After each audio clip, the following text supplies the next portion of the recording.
Bitte helft mir, denn ich habe ein Nostalgieproblem. Ich kann nicht aufhören, Sachen aus der guten alten Zeit zu kaufen. Sei es die 70er, sei es die 80er, sei es auch ein bisschen die 90er Jahre. Ich habe schon wieder eine Ladung hier stehen. Und was soll ich sagen? Die möchte ich euch gerne zeigen, Leute. Also bleibt dran. Wir beginnen sofort nach dem Intro.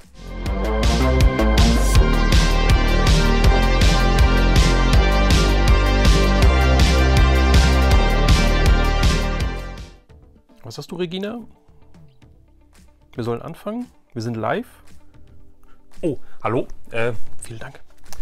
Hallo. Wie ich im Vorspann erwähnt habe, ich habe ein Nostalgieproblem. Ich habe schon wieder den ganzen Tisch voll mit schönen Sachen aus der guten alten Zeit. Ich habe bei einem Facebook-Sale zugeschlagen. Ich habe in einer WhatsApp-Gruppe was gekauft oder gekauft bekommen, sagen wir mal so. Ich habe was auf eBay ersteigert. Ich habe was auf Kleinanzeigen bekommen. Und eine Channelspende hat mich auch noch erreicht. Und ich möchte jetzt sofort loslegen, euch diese Sachen zu zeigen, die wie immer mein Herz erwärmen und mich freuen, die jetzt in der Sammlung zu haben. Möchte anfangen mit einer Kleinigkeit in Anführungsstrichen, aber das bedeutet mir immer sehr viel. Ich habe ein neues Buch von TKKG bekommen, Band 49, Schwarze Pest aus Indien. Das hatte ich noch nicht. Das gab es in einer WhatsApp-Gruppe für ganze 50 Cent im Nachbarort abzuholen, beziehungsweise meine Freundin hat es abgeholt. Finde ich sehr, sehr schön, hat sie sofort gemacht, hat gesagt, hier brauchst du das noch.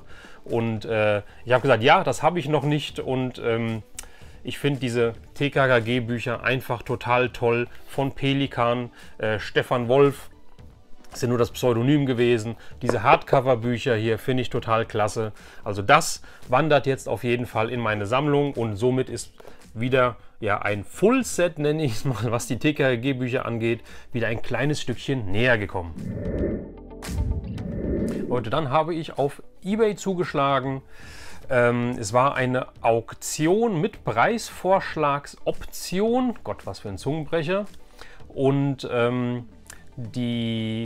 der Gute wollte, ich weiß es gar nicht mehr genau, ich glaube ursprünglich 29,99 haben, mit kostenlosen Versand, hat dann das Ganze nochmal runtergesetzt auf 25 € und ich dachte mir, naja, der Zustand ist nicht mehr ganz so einwandfrei, war aber trotzdem interessant, deswegen habe ich gedacht, komm, machst du mal einen Preisvorschlag, wenn die Option schon drin ist.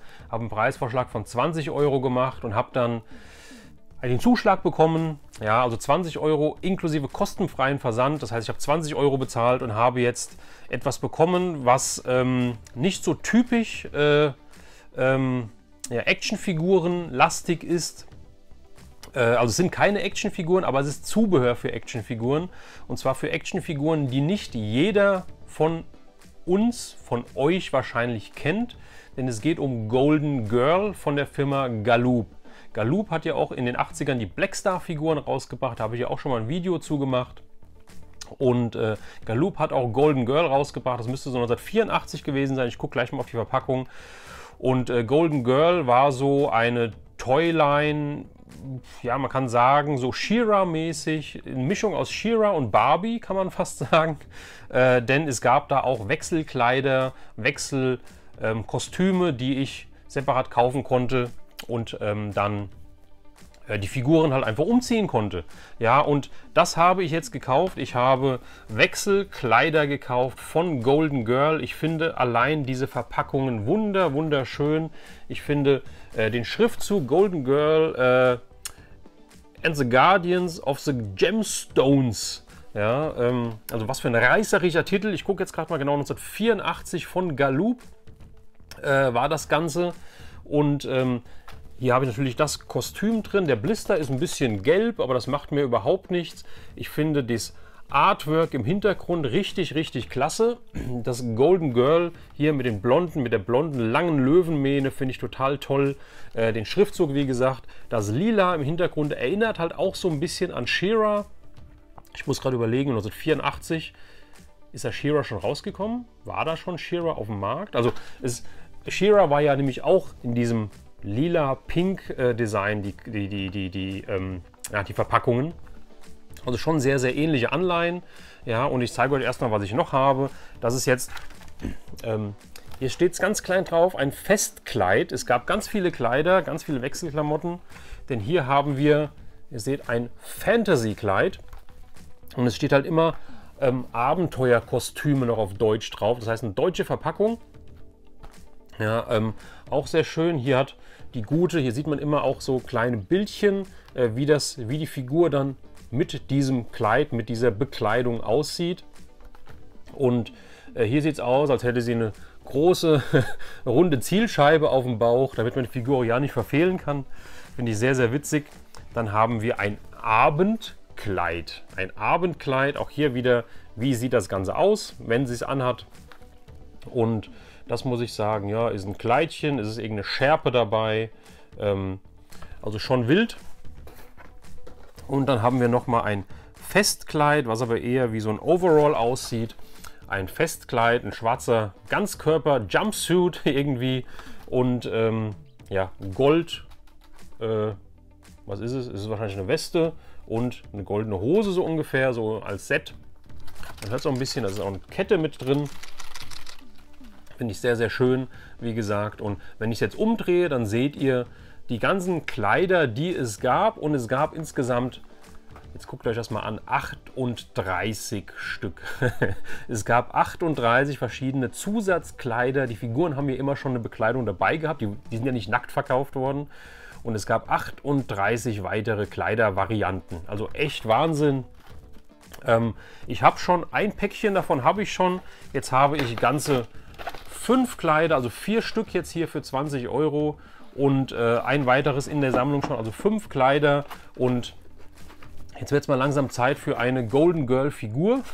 Denn ich habe jetzt 5 Kleider in Mock, also in OVP. Aber ich habe noch keine einzige Golden Girl Figur, da muss ich dran arbeiten. Die hätte ich gerne auch noch. Die sehen richtig wild aus. Ja, die haben die wildesten, wie man es hier sieht, die wildesten Haare. Hier pinke Haare. Ich weiß nicht, ob man das gut einfangen kann. Pinke Haare, weißes Gesicht. Also richtig, richtig, ja, spooky Figuren teilweise. Es gab auch den einen oder anderen Kämpfer dabei, aber zu 99% waren es weibliche Charaktere. Heißt ja auch Golden Girl und nicht Golden Boy. Ja Leute, dann haben wir bei einem Facebook Sale mitgemacht in einer Gruppe und da habe ich ein bisschen was geschossen. Und zwar fangen wir an. Habe ich erst vor kurzem einen bekommen, aber jetzt habe ich einen zweiten.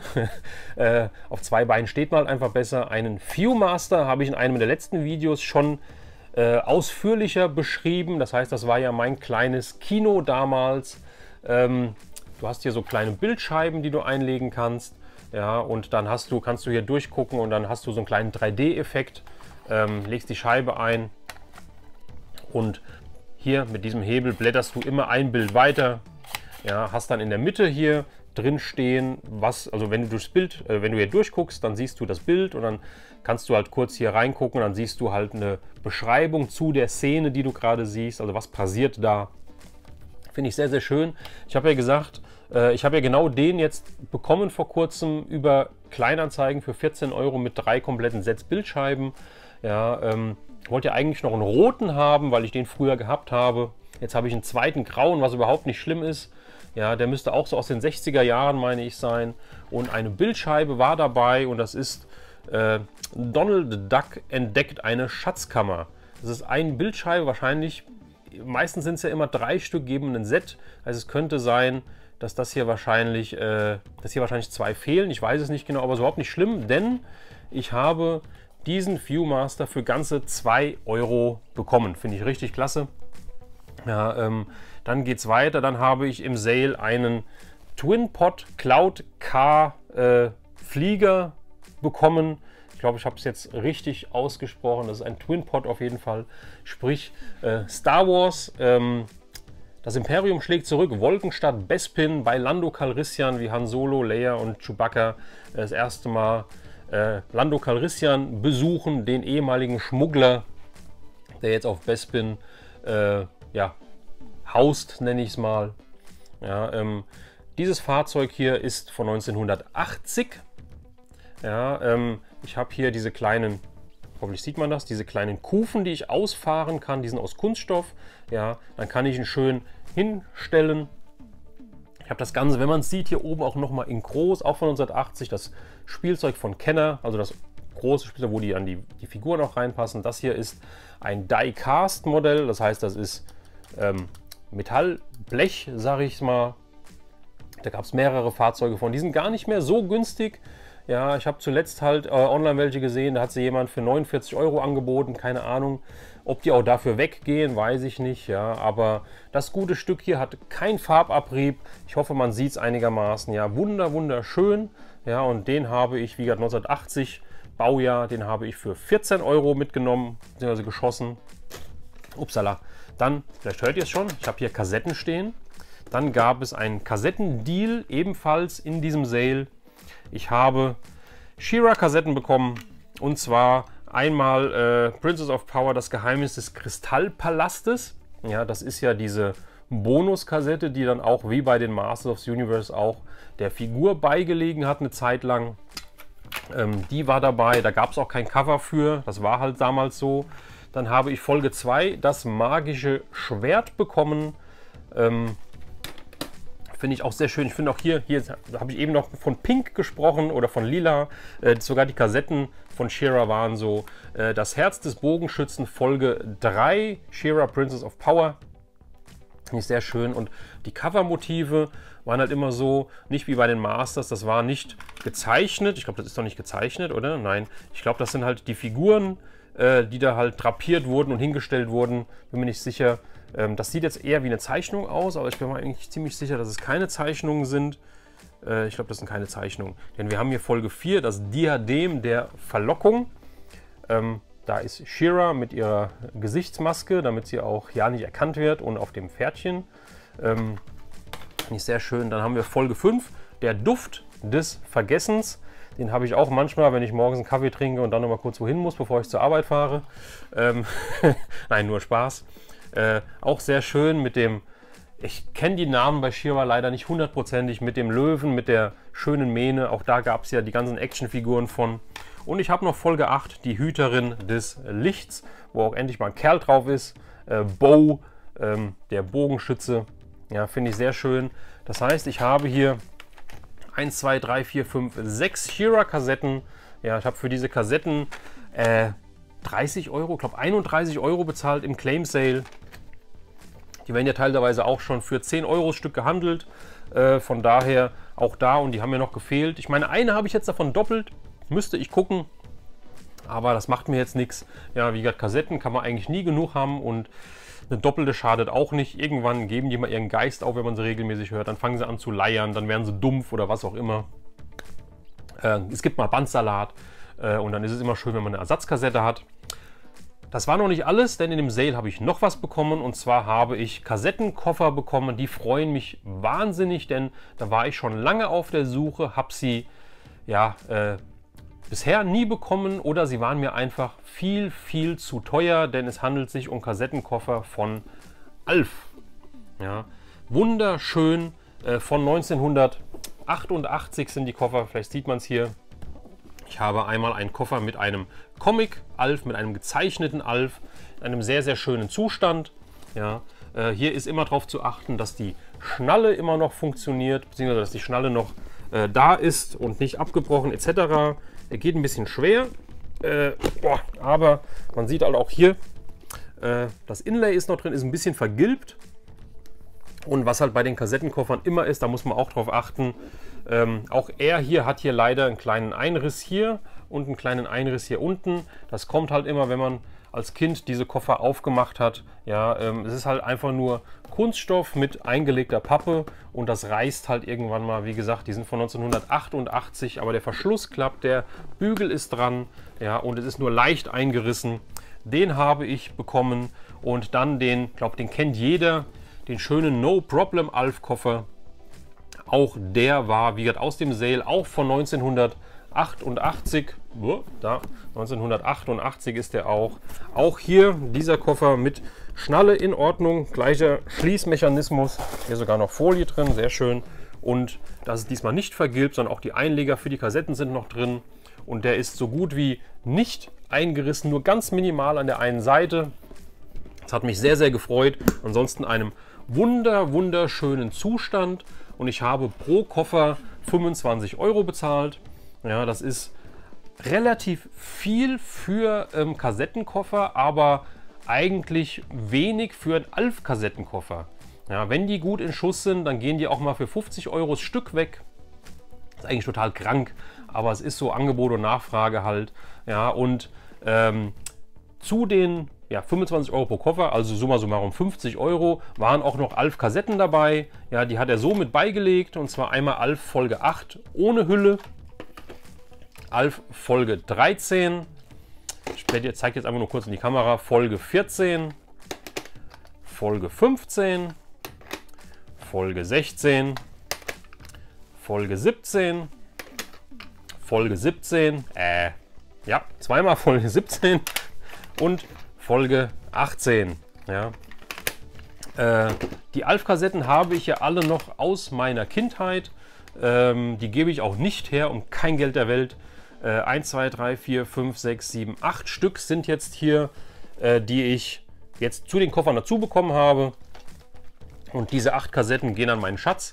Ja, die möchte sie gerne hören und die bekommt sie, bringe ich die mit. Und das war alles aus dem Claim Sale von Facebook. Ihr könnt ja mal in die Kommentare schreiben, wie ihr die Preise findet. Ja, sowohl von den Kassetten wie auch von den Koffern, als auch hier von dem Star Wars Teil. Interessiert mich immer, was ihr denkt. Zu teuer, guter Preis, ein Schnapper. Lasst es mich wissen, schreibt es in die Kommentare. Ja Leute, dann habe ich was auf Kleinanzeigen war es. Genau, es war nicht eBay, es war Kleinanzeigen gekauft. Habe mir die Bilder im Vorhinein ganz gut, ganz genau angeschaut. Habe gesehen, dass da was fehlt, dass es nicht komplett ist, aber der Zustand von den Sachen, die dabei waren, mit dem Preis zusammen, war für mich gerechtfertigt, da eine Anfrage hinzuschicken. Und was soll ich sagen, ich habe es gekauft. Es ist ein Brettspiel von MB aus dem Jahre 88 oder 89 und ich hole es mal hoch. Ja, und zwar habe ich das Brettspiel der The Real Ghostbusters. Das habe ich auch schon länger gesucht, hatte ich damals nicht. Ja, dieses Brettspiel wurde ja zweckentfremdet und in dieser Ghostbusters-Line neu aufgelegt. Das ist ja ursprünglich das Brettspiel, das Spukschloss heißt es, ja, auch von MB-Spiele, beziehungsweise wurden die Teile verwendet von diesem Schloss. Ich halte mal die Rückseite ins Bild. Ja, das heißt, ich habe so ein 3D-Spiel, wo ich halt Burgmauern aufstelle und so weiter. Und wo ich dann in diesem Spiel hier sammle 4 Geisterkarten und mache dem spukigen Treiben ein Ende. Spielbeschreibung auf der Rückseite. Ja, und ich blende Bilder ein. Wie gesagt, das Spiel ist in einem sehr, sehr schönen Zustand. Der Karton hat ja kleine Abnutzungsspuren an den Kanten. Das ist aber vollkommen okay. Ja, ein 3D-Spiel voller List und Tücke. Und auch das Artwork vorne drauf finde ich halt einfach mega, mit dem Slimer, mit dem Marshmallow-Mann im Hintergrund. Ja, und was halt fehlt, und das ist jetzt auch mein Aufruf, ich glaube, ich habe keine Chance, das zu bekommen einzeln, aber wenn es vielleicht einer hat, ja, es fehlt leider Gottes, man sieht es hier, wenn man es sehen kann, der Totenschädel, der eigentlich eine wichtige Rolle spielt, der in dem Sarkophag drin liegt, also Sarkophag und Totenschädel, die fehlen in dem Spiel. Die sind hier nicht dabei. Ansonsten ist es komplett. Ja, und ich bezweifle, dass ich den Totenkopf irgendwie bekomme, weil den verkauft ja keiner einzeln. Nichtsdestotrotz, das Spiel bekommt einen sehr schönen Platz bei mir. Ja, und bezahlt habe ich dafür 30 €.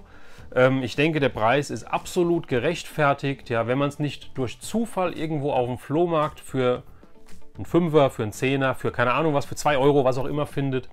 In diesem Zustand, mit diesem 99% Komplettstatus, nenne ich es mal, finde ich 30 € ist ein sehr, sehr guter Preis. Das Spiel wird eigentlich schon höher gehandelt. Ja, und wie gesagt, wenn auch der Zustand passt, dann war es mir die 30 € wert. The Real Ghostbusters Spiel von MB jetzt in meiner Sammlung. Ja Leute, und dann kommen wir zu einer Channelspende. Der Michael hat mich angeschrieben gehabt und hat gesagt, du sammelst ja Gummifiguren, Bulli etc. Ich habe da noch was aus meiner Sammlung, das möchte ich gerne abgeben, wenn du es haben möchtest. Ich möchte nur das Versand oder das Porto haben, also den Versand haben, und dann schicke ich dir das Ganze zu. Er hat mir Bilder geschickt. Ich dachte mir, boah, finde ich richtig, richtig klasse. Also wie gesagt, Channelspenden sind immer für mich, egal was es ist, ja, wenn mir jemand etwas anbietet, dass er mir ja kostenlos, kostenfrei übergeben mag, ja, weil er meine Videos schaut, weil er meinen Kanal anschaut und weil ihm das gefällt, was er da sieht, dann fühle ich mich bestätigt. Ja, ich freue mich, dass es, wie gesagt, und ich werde nicht müde, das zu sagen, es ist keine Selbstverständlichkeit, ja, dass jemand sowas macht. Also Michael, vielen lieben Dank, und ich zeige es mal kurz hier so ganz grob. Hoffentlich sieht man das, ohne dass es jetzt alles rausfällt. Ein kleines Päckchen mit schön vielem Inhalt, und ich zeige die Figuren jetzt einfach mal in die Kamera. Ich habe hier Haymo-Figuren aus den 60er Jahren vom Dschungelbuch. Ich habe hier den Baloo, ja, und das Besondere an diesen Figuren ist, das sind keine Gummifiguren, sondern das sind so Hartkunststofffiguren. Finde ich total klasse. Ich habe Baloo, ich habe hier den Affen mit dem Palmwedel, der wedelt sich ein von der Palme. Oh Gott, war der schlecht. Ich habe den Tiger, das müsste Shere Khan sein. Ja, ich habe hier den Geier. Ich hätte die vorher sortieren sollen, das wäre einfacher gewesen. Ich habe hier den Panda, den Bagheera. Ja, ich blende natürlich immer wieder Bilder ein. Ich habe hier King Louis. Und guck mal, die sind echt groß, die Figuren. Ja, richtig cool. King Louis. Und ich habe, und jetzt muss ich kurz wühlen. Ich habe den kleinen, ach, jetzt hängt er mir im Finger fest. Ich habe den kleinen Elefanten und den sogar einmal, zweimal, ich mache es jetzt einfach mal so, und dreimal. Also dreimal den kleinen Elefanten. Bei den Haymo-Figuren aus den 80er, ich bin immer in den 80ern festgefahren, aber die sind aus den 60er Jahren, ist es immer so, dass die Figuren Farbe verlieren mit der Zeit. Ich weiß nicht, ob das durch Anfassen ist, durch Abrieb ist, aber die Haymo-Figuren waren nicht die farbechtesten, nenne ich es mal. Und auch hier der eine Elefant hat ein bisschen Farbe verloren, genauso wie man es eben gesehen hat. Der Bagheera zum Beispiel hier am Schwanz. Ja, aber das macht mir überhaupt nichts. Also ich habe hier quasi, hätte ich jetzt Mowgli noch aus dieser Haymo 60er Jahre Serie, dann hätte ich hier ein Komplettset dieser Haymo-Figuren. Ich finde es total klasse. Dann hat er mir noch reingelegt einmal Kekse, das Krümelmonster. Dann habe ich hier wieder von Haymo einmal den Strolch von Disney, Susi und Strolch, auch 60er Jahre. Ich finde es total klasse.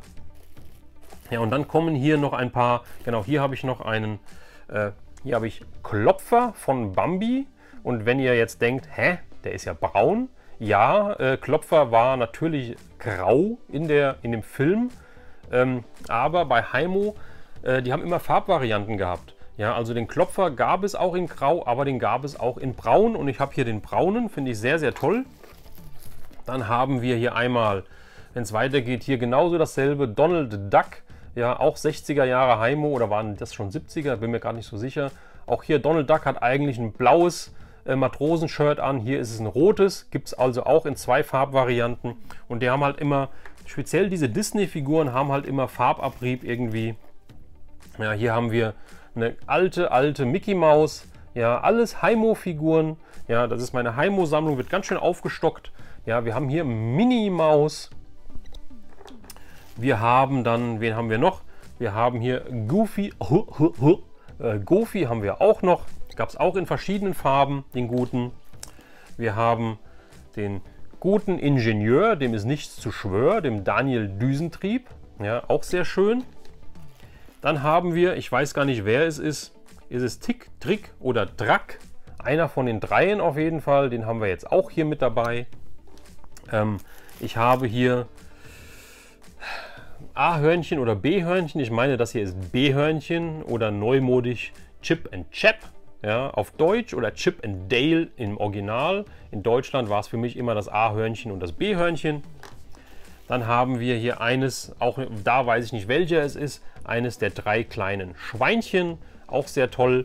Gibt es auch Den gibt es auch in anderen Farben. Also der hat dann gelb jetzt, ein gelbes Hemd und eine rote Fliege oder Krawatte oder sowas an. Ja, den gab es auch noch in anderen Farben. Also ich finde diese Farbvarianten echt cool. Und dann habe ich hier noch einen Sarotti-Moor. Mal was ganz anderes, da habe ich noch gar keinen von. Ja, und der sieht echt spooky aus, weil der hat weiße Augen, aber keine Pupillen drin. Ja, also echt ein spooky Sarotti-Moor gibt es so, glaube ich, auch nicht mehr. Ansonsten habe ich noch zwei Tiger. Das sind aber so, glaube ich, das sind ganz normale, ich sage jetzt einfach mal in Anführungsstrichen 0815 Standard Plastikfiguren. Ja, die hat er noch mit reingelegt. Und 2 Panther nochmal. Ja, auch hier 2 Panther nochmal. Haben wir den dicken Finger im Weg. Die wandern auch dann wieder, ich hoffe, das ist okay, in eine Tauschkiste. Genauso wie dieses Motorrad hier. Das kann ich auch nicht zuordnen. Auch das wandert in eine Tauschkiste. Oder lege ich mal irgendwo bei, wenn es mal wieder ein Gewinnspiel gibt. Wer weiß, es kommt ja natürlich auch wieder. Und das war das Paket. Also Michael, nochmal vielen lieben Dank für diese Fülle an Figuren, die natürlich meine Sammlung super ergänzen. Und da wird es jetzt immer enger.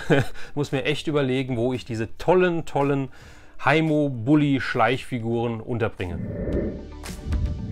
Leute, das waren meine Funde der letzten Tage, die ich von Facebook, eBay, Kleinanzeigen etc. her habe. Jetzt seid ihr wieder dran. Schreibt es ruhig in die Kommentare, was ihr zuletzt gefunden habt. Was war euer Highlight der letzten Tage?